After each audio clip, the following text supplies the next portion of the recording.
في سؤال واحد كلنا بنهرب منه، وهو ان ليه حياتنا مش بتتغير؟ ليه مهما حاولت برجع نفس النقطة، نفس الروتين، نفس التعب، نفس الفشل؟ عارف المشكلة فين؟ المشكلة مش في شغلك ولا في ظروفك ولا حتى في الناس اللي حواليك. المشكلة في نسخة قديمة منك لسه ماسكة فيك ورافضة تموت.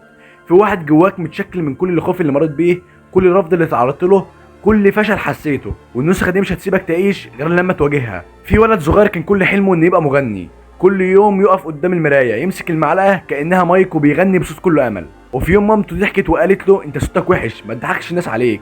من اللحظة دي والولد ده مات، واتولد واحد جديد خايف ساكت بيكتم صوته بأي طريقة، بيشك في نفسه. النسخة دي فعلا هي اللي كبرت معاه. داخل المدرسة فضل قاعد في آخر ديسك في الجامعة، وفي الشغل كان بيشتغل كتير وبيجتهد، ولكن عمره ما طلب انه يترقى، ومع ذلك لانه شايف نفسه قليل. الولد اللي جواك لسه بيتعاقب على حاجه هو ما عملهاش. اهلك، مدرستك، صحابك، المجتمع، كلهم شاركوا في كتاب البرنامج اللي بيديرك.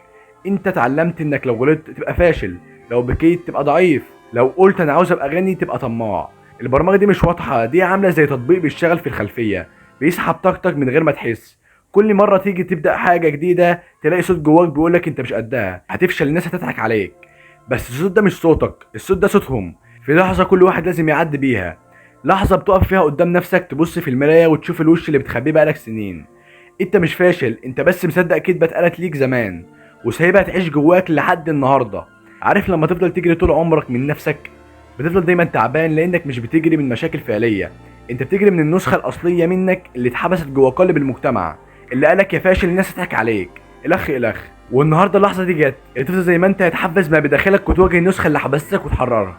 النسخه الجديده مش هتطلع من كتاب ولا من كورس ولا من فيديو، النسخه الجديده بتبدا من جوه قلبك، لما تبدا تقطع الحبل اللي رابطك بالماضي. النسخه الجديده هتبدا لما تبدا تقول لا لكل حاجه بتاذيك، لما تبدا تختار نفسك حتى لو الناس زعلت، لما تبدا تمشي لوحدك بس في طريقك مش في طريقهم.